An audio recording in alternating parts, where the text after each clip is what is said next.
तुम दोनों में से जूता अच्छी तरह पॉलिश करना किसको आता है? मुझे नहीं आता, इसको बहुत अच्छी तरह आता है। मास्टर है मास्टर। तेरा नाम क्या है? बांडिया। क्या? डांडिया? बांडिया बांडिया। अच्छा डांडिया। डांडिया देख, हाँ? पहले तू जूता पॉलिश करना सीख। तुम दोनों में से जूता। साथियों, जय हिंद, जय भारत, वंदे मातरम। मैं आपका साथी वेटर ओम प्रकाश जाट जैसलमेर से। आज के मंथन में आपको सबसे पहले मंथन खुद ही करना पड़ेगा दोस्तों कि मेरी आवाज़ आपको तोतली लगती है या मेरी आवाज़ आपको शुद्ध रूप से समझ में आती है। और मेरे ख्याल से तोतली ही लगती है, शुद्ध रूप से समझ में नहीं आती है। एक 23 घंटे पहले लो भाई 8 CPC की सारी मांगें पूरी हो गई है और आंदोलन की ज़रूरत नहीं पड़ेगी। 1008 कपिल मुनि का मुनिदेव है, जिनको भारतीय सेना ने भी लात मारी। जब वो चलते हैं तो अभी भी उनकी लात की, जो सेना की लात का असर मरते दम जाएंगे नहीं। तो उनका जो पिछवाड़ा वो हमेशा ही टेढ़ा मेढ़ा ऐसे चलता, मतलब वो जैसे गधी की एक तरफ की टांग थोड़ी नीचे हो जाती है ना, तो फिर वो जिस तरह से चलती उसी हिसाब से वो चल रही है। अब उनको चिंता ये थी कि टॉपिक बहुत बड़ा था, शुरू कहाँ से करें वो।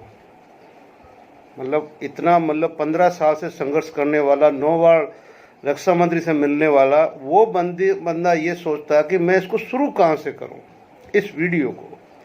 तो वो शुरू करते हैं। उनके लिए सबसे मतलब महत्वपूर्ण आदमी मिलता है जैसलमेर का तोतला कैप्टन मैं। धन्यवाद भाई कपिल, तूने मुझे कम से कम अपनी लिस्ट में सबसे ऊपर रखा और शुरू कहाँ से करना था और मेरे से शुरू किया। अब मैं तेरी बात का पहला उत्तर ये दे दूं कि भाई सीधी सी बात है कि भारत के जो सैनिक हैं वो 75% गाँव से आते हैं और अभी भी वो एजुकेशन में जो पुराने सैनिक कम हैं और अभी जो प्रेजेंट सेना में चल रहे हैं वो आपके +2 और ग्रेजुएशन वाले होंगे।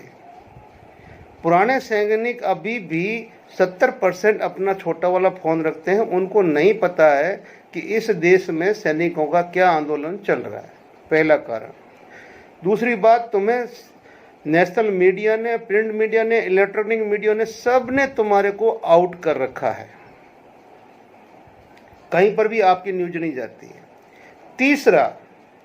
तीसरा ये है कि उनके पास में और कोई संचार माध्यम तो है नहीं, लेकिन फिर भी जब उनका PPO जाता है और अचानक उनको पेमेंट बढ़ी हुई मिलती है हर 5 साल में, यानी कि इस 10 साल में 3 बार बढ़ी हुई मिल गई, तो हम जैसे जब गांव में पहुंचते हैं तो वो PPO लेके आते हैं, साहब ये किस चीज़ की बढ़ी हुई तनख्वाह आ गई है।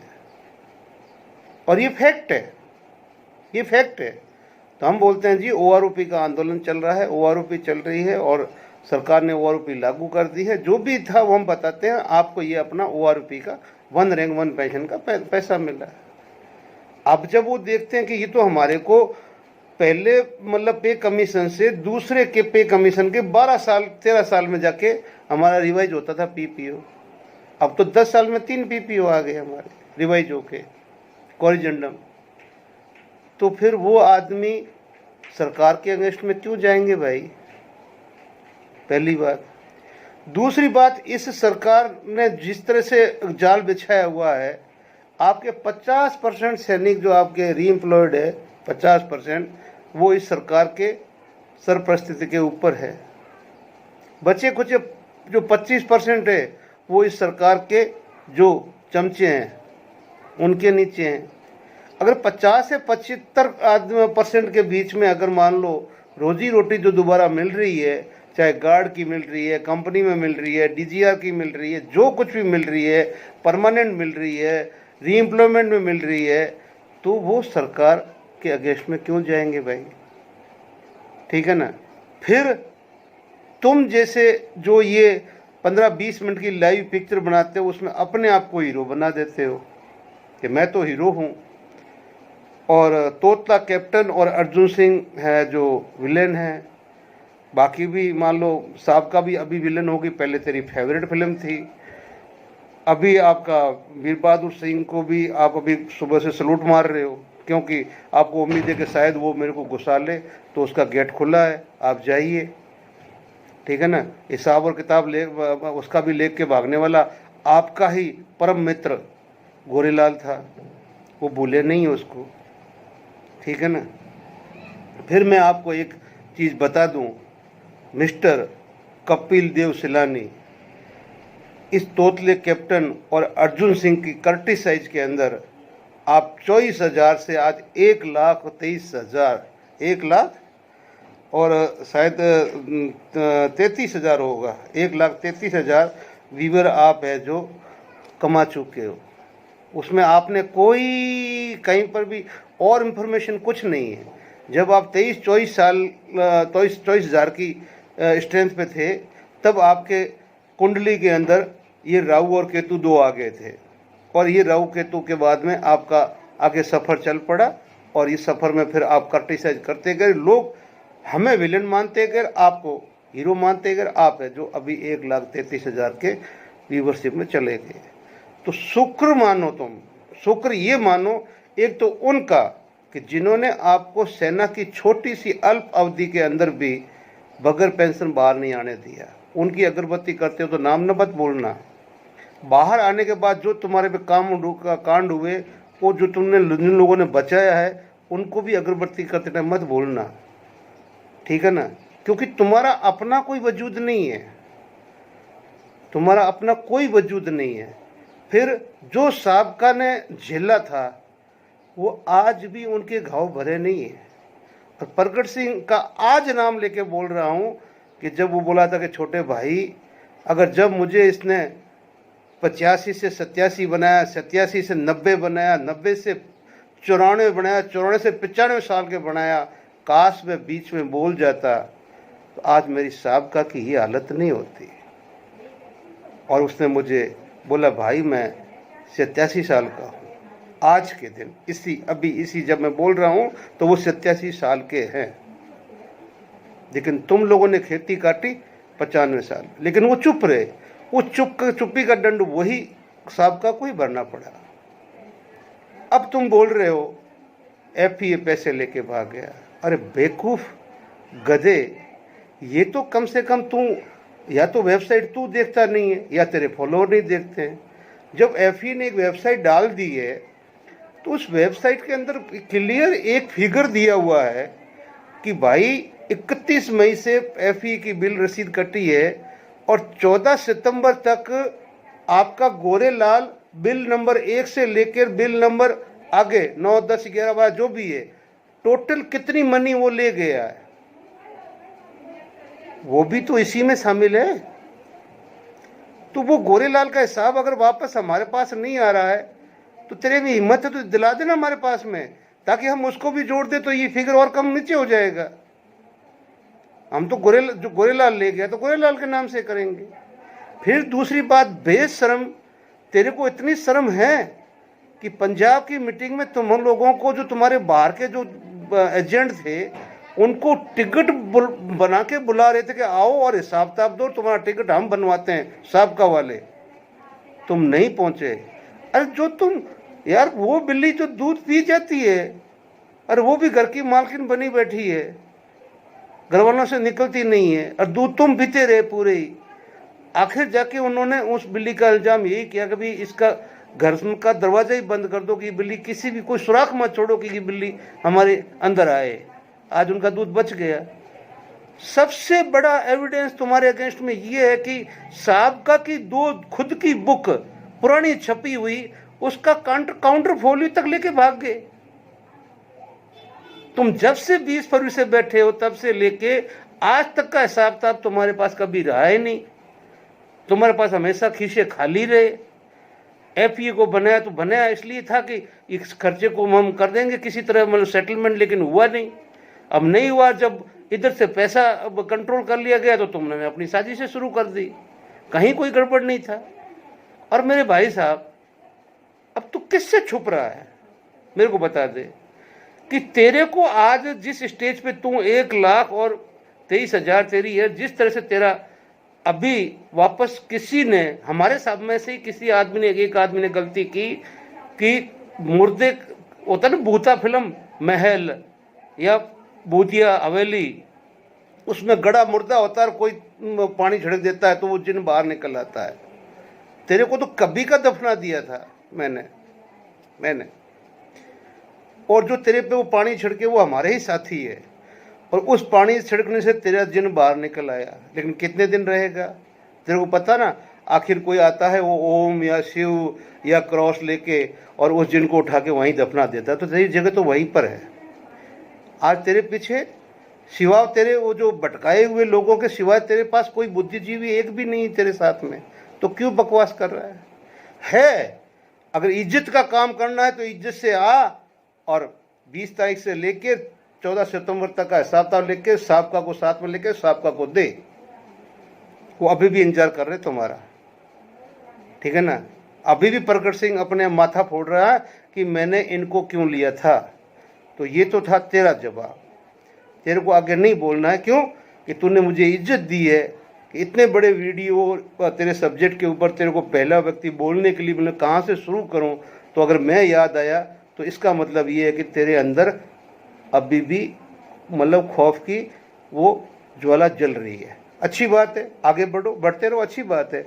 लेकिन सरकार की एजेंसी छोड़ दो। जो लोगों को टारगेट कर रहे हो ना, तुम सोच रहे हो बेटा तुम डालो, मैं पात हूं। जिस दिन मुखौटा उतार के सामने रख गया, क्योंकि मुझे भी कसम दी उन लोगों ने जिन्होंने तेरी रोजी रोटी बचाई हुई है कि पीछे मत पड़ना, इसके छोड़ दो इसको, मालिक अपने आप इसको जो करना कर देगा, पहले ही करता है आगे करते हैं। इसलिए मैंने तेरे को एक बार बिल में घुसा के छोड़ दिया। अब वापस जिन्होंने निकाला है, चल शुरू हो जा, कोई बात नहीं। तो अभी हम आगे आते हैं। सरकार, जितनी भी सरकारें आज तक की है, पार्टियां हैं, आज़ादी से पहले एक कांग्रेस हुआ करती थी। जितने भी आज पार्टियों के जितने भी ओहदेदार हैं वो सारे उस कांग्रेस पार्टी में कभी न कभी तो थे। आरएसएस का जो जिसने नींव रखी है वो भी कभी कांग्रेस में था। सावरकर भी कभी कांग्रेस में था। अटल बिहारी वाजपेयी जी भी कभी कांग्रेस में थे। ऐसे कोई नहीं है जो पहले कांग्रेस में नहीं था, ठीक है ना। और इन्होंने अपना कारवां अलग कर लिया, आगे बढ़ गए, आज देश पे राज कर रहे हैं, ठीक है ना। क्यों कि इन्होंने कांग्रेस का सिंबल छोड़ के अपना प्रोडक्ट बना लिया। आपका प्रोडक्ट चल गया, पब्लिक में चल गया तो राज करो। वीर बहादुर सिंह ने भी एक वो बनाई थी अपना जो भी है, मैं क्या नाम बताऊं आपको, सबको पता है। क्यों पता है कि सब उसी में से निकले हुए हैं। जेसीओ जो सारे उसमें से निकले हुए हैं, वॉइस से। वॉइस के बाद में आप आगे बढ़ चले, किसी का संगठन बन गया, कोई खड़ा हो गया, कोई पीछे रह गया, कोई किताब और कॉपी लेके भाग गया तो अभी भी अंडरग्राउंड ही है। उसका तो रिकॉर्ड ही 3-3, 4-4 ग्रुपों से किताब कॉपी लेके भागने का, किसी को हिसाब देने का नहीं है। लेकिन मैं ये क्यों बोल रहा हूँ कि हम जेसीओ OR ऑनररी कैप्टन तक जब भी कोई काम संभालते हैं ना, तो हमारे बीच में स्वार्थ पहले आ जाता है। मैं, मेरी, तू, तेरी। और इस मैं, मेरी, तू, तेरी के अंदर हम सरकार ऐसा मुंह बड़ा खोल लेते हैं कि सरकार अपना हाथ अंदर डालता है, एक उंगली से तुम्हारा 32 ही देखता है। 32 मतलब ये 32 दांत। जब वो सरकार देख लेती है उंगली से कि भी इसकी दाढ़ से लेके दांत तक 32 ही है ही नहीं, यानी कि कोई दांत ही नहीं है, इसका मतलब ये हमें नहीं काट सकते, समझे। और ये सूचना कौन देता है? इस जैसा आदमी कि फलानी खड़ी हुई है, इतने सदस्य है, ये है, सब कुछ ये है, और उसकी अंगुली में हाथ देखो कि दांत है कि नहीं है। अब सरकार ने सबके मुंह में हाथ डाल के देख लिए कि दांत है नहीं, तो ये काटेंगे कैसे? कि दांत होगा तभी काटोगे ना, दांत है नहीं तो काटोगे कहां से? समझने वाले समझ के, ना समझे वो अनाड़ी है, ठीक है ना। 27 तारीख को रखा गया है। मेरा वीर बहादुर सिंह ने कुछ नहीं लिया है, ना मैं उसके साथ में हूं, ना मैं पीछे हूं। लेकिन सैनिक संगठन अगर कोई कुछ भी करता सैनिकों के लिए तो मैं अपने आत्मा से सबके साथ में, बट मैंने ज्वाइन एफईए किया हुआ है, लेकिन मैं किसी का धुर विरोधी नहीं हूँ। मैं सभी से बोलूँगा भाई 27 तारीख को पहुँचना, जाना, ठीक है ना, और जाके जितना हो सकता है अपना शक्ति प्रदर्शन करो। हमें टाइम मिलेगा तो हम भी आएंगे। और जो ये 25 से पहले रखी गई है, इसके ऊपर एफईए के अंदर सबसे पहले अध्यक्ष साहब के सामने मैंने ऑब्जेक्शन उठाया था कि हमारे को ये 27 के बाद रखनी चाहिए थी, और साहब का रिप्लाई यही था कि नहीं सॉरी, काउंसिल का मतलब वो मैं जो मनोबल तोड़ नहीं सकता, और हमारी काउंसिल की ये इच्छा थी तो मैंने हाँ भर दी। बस मैं व्यक्तिगत तौर पे इस 25 तारीख को अपने आप को असहमत पाता हूँ, असहज पाता हूँ कि ये 25 तारीख मैं एफईए का हूँ, सिपाही हूँ, जो कुछ भी हूँ, नहीं हूँ, आप कुछ भी समझो, लेकिन मैं एफईए का मेंबर होते हुए मुझे तो सर नीचे करके आपके साथ में 25 को भी खड़ा होना पड़ेगा। लेकिन अपने दिल की सोचूं तो ये एकता के अंदर और एफईए की बदनामी के लिए एक बगैर सोचे समझे दाग आया है। लोगों को मौका मिला है कि ये बिगाड़ने वाली एफईए ये, बाकी कोई नहीं है, जबकि आपके अंदर ऐसा कुछ नहीं है, आप उसके आसपास भी नहीं हो, अपने हिसाब से चलते हो, सब कुछ ठीक है। तुमने अपना 20 सूत्री दिया, 16 सूत्री दिया, 50 सूत्री देते हैं, ठीक है ना, लेकिन ना देते हुए भी यही कहते भाई हम तो कमेटी शामिल नहीं है, बाकी एफईए के बंदे सारे स्वतंत्र है, 27 को आए, अच्छी बात है भाई, आपका भाग्य है, हम किसी को रोकते नहीं। 27 का प्रोग्राम हो जाता, आपको ही पता कैसा होना है, सबको पता है, सब जानते हैं, तो खींच के आप बैल मुझे मार क्यों कर रहे थे? अगर आपको यही है कि आगे कुछ नहीं होने वाला है या होने वाला है तो आप बैल मुझे मार क्यों कर रहे थे? आप 27 के बाद में कर लेते, ठीक है ना। आज अगर मैं बोल रहा हूं कि बड़ी बड़ी रैलियों के अंदर वीर बहादुर सिंह साहब खुद शामिल नहीं हुए, वो खुद कंपटीशन में रहे हैं, वो खुद साहब का चल रहा है वहां पर 12 तारीख को उन्होंने अपना मंच वहीं पे लगाया, उसके 10 मीटर दूर के ऊपर, ठीक है ना। तो ऐसा नहीं कि उनसे गलतियां नहीं हुई है या वो उस चीज़ के एहसास नहीं करते हैं, गलतियां हुई तो उसका परिणाम भी वही भोग रहे हैं, और अगर हमसे होगी तो हम ही भोगेंगे। एफईए भी गलत करेगा तो एफईए भोगेगा, लेकिन जितना बंदा मतलब एक ट्रैक पे लेके आता है तो फिर उसके बंदे को फिर बाद में आप पीछे क्यों खींच रहे हो? और इस 2 दिन में क्या मिल जाएगा आपको? हम करेंगे, 100% करेंगे, पीछे नहीं है, लेकिन सोचो, आप कम से कम खुद मंथन करो। हम 20 तारीख को हम एफई बनने के बाद पहला कदम पे, अगर हम लास्ट बार हम वहीं पर तो थे ना, हमने डिस्ट्रिक्ट मजिस्ट्रेट को लेटर दिया था, इन्हीं मांगों का दिया था। अब क्या दोगे? 8 रुपये कमीशन का दोगे, एक पॉइंट और ऐड करके, फिर जा रहे हो कम उसी के पास में, मजिस्ट्रेट के पास में, फिर मजिस्ट्रेट से वापस आओगे तहसीलदार के पास में। तो क्या यही हमारा स्टैंड रहेगा? अरे हमें कोई ऐसी चीज तो दिखानी पड़ेगी जिसको देश एक अलग तरीके से देखे। जो भी हमने एक तिरंगा यात्रा निकाली थी जिसको पूरे देश ने सपोर्ट किया, पूरा देश रोडों के ऊपर आ गया था, ऐसे इवेंट्सों की अभी मांग है। फिर काउंसिल बोलती कि हमारे अगेंस्ट में बोलता है। मैं अध्यक्ष को दोष देता ही नहीं। क्यों नहीं देता हूं? कि भी अध्यक्ष ने तो प्रस्ताव रख दिया आपके सामने, पास करना नहीं करना तो फिर तो काउंसिल का काम है ना। तुम लोग अपने आप को बड़े बुद्धिजीवी बोलते हो, इतने बड़े बड़े एडवोकेट हो, इतने वो हो, इतने बड़े अधिकारी हो, सब कुछ हो, तुम्हारे राइट्स है कि तुम अपने जो भी पेरेंट्स सर्विस की उसको संगठन में आप बोल सकते हो, चल सकते हो, सरकार आपको ये सब कुछ दे रही है, अधिकार दे रही है, तो सही यूज करो ना। और जब हमारे मेंबर वहां जाके शामिल हो गए तो इतना ही तो बोला ना कि हम होंगे, शामिल नहीं होंगे ये आपको बाद में बताएंगे। लेकिन ये तो नहीं बोल के आए थे कि भी हम तो तुम 27 को कर रहे हो तो हम तो 25 को ही कर देंगे। ये बोल के आना था फिर वो तो, जब आपने ये करना था। तो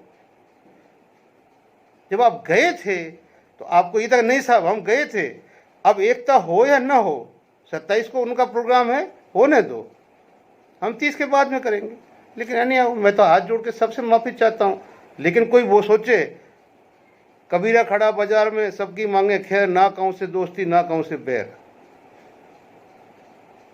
जिंदगी में नौकरी में भी यही करता हूँ कि साहब काम दोगे 100% करूँगा, कहीं थोड़ी बहुत लेफ्ट राइट होगी तो सही बात बोलूँगा। पसंद है ऑफिस में आने देना, नहीं पसंद है तो गेट आउट, पहले बाहर अपने अर्ली को बोल देना कि उसको अंदर मत आने देना। इसलिए दोस्तों, सभी साथियों को कहना चाहता हूँ कि मुझे नहीं लगता अभी कि कोई संगठन आपको न्याय दिला देगा आंदोलन करके, क्योंकि आंदोलन के लिए पूर्व सैनिक तैयार नहीं है।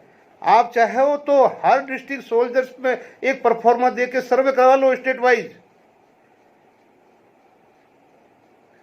आंदोलन के पक्ष में नहीं है, लेकिन हाँ, सरकार से उम्मीद पूरी लगाई हुई है और सरकार से जैसे तैसे भी उस पर दबाव बनाने की कोशिश बढ़ रही है कि सरकार हमारे पक्ष में कुछ करे। इसलिए मैं आपको इतना कहता हूं कि जो ये 8वां पे कमीशन आएगा, याद रखना मेरे शब्द को कि मैं कल सुबह तक हूं या न हूं, ये वीडियो हो, ये वो पे कमीशन होगा जो न तो कभी भूतकाल में हुआ न आगे भविष्य काल में होगा। या तो बेड़ा गर्क या बेड़ा पार। ये बीच वाला पे कमीशन नहीं है जो बीच में लटकता रहे फिर ये करते रहो। इसके ऊपर आप लोग कोई पिटीशन भी नहीं डालोगे बाद में। ये जो पे कमीशन है, पिटीशन डालने का भी अधिकार नहीं होगा आपको कोर्ट के अंदर। ये मैं आपको आज बोल देता हूँ। ये न तो भूतकाल का है न भविष्य काल का, ये आज वर्तमान काल जो आएगा आपको स्वीकार करना पड़ेगा। क्यों कि आप किसी को काट ही नहीं सकते ना, काटोगे तभी तो रोकोगे। तो भाइयों, उनसे उम्मीद मत करो, एकता के ऊपर उम्मीद रखो। अगर एक हो गए तो नेक हो गए, और नेक हो गए तो भगवान भी तुम्हारे हो जाएंगे। नेक के आगे भगवान भी झुक जाते हैं, तो बाकी दुनिया में कौन है जो नहीं झुकेगा भाई, सब झुकेंगे। इसलिए जय हिंद, जय भारत, वंदे मातरम। कैप्टन तोतले का बहुत बहुत धन्यवाद कि आप मेरा वीडियो देखते हो, और जितने भी लोग देखते हैं उनका तो मैं कर्जदार हूँ, और बाकी लोगों को भी फॉरवर्ड किया करो ताकि इस तोतले की आवाज़ आगे तक पहुँचे। जो सही कोई मेरे तोतला वर्ड समझ पाए तो कम से कम आगे अच्छा ही होगा, बुरा कुछ नहीं होगा। जय हिंद, जय भारत। मिलते हैं अगले वीडियो में। करते हो लगा लो, क्योंकि बार बार बोलने में कोई उसका मतलब नहीं। साथियों, बात कहां से शुरू करो, क्योंकि टॉपिक ही ऐसा हो गया कि आज मेरे को समझ में आया कि 30 लाख, तो ऐसा हो गया कि आज मेरे को समझ में आया कि 30 लाख पूर्व सैनिक अपनी मांगों को लेकर कितने जागरूक हुए। एक जैसलमेर में बैठ के तोतला कैप्टन कहता था कि पूर्व सैनिक जागरूक नहीं है अपनी मांगों को लेकर, जागरूक नहीं है अपनी मांगों को लेकर। तो सुन ले तोतले कैप्टन, कान खोल के, तू तो ये बात कहता था। उसी सरकार ने जो पिछले 17 सालों से जो आंदोलन संविधान के दायरे में पूर्व सैनिकों की जायज मांग, सम्मान, समानता के लिए चल रहा है, उसमें घुसपैठ करवा दी। उस आंदोलन को दो फाड़ करने के लिए अपने सरकारी आदमी का। साथियों, इसका उदाहरण किसान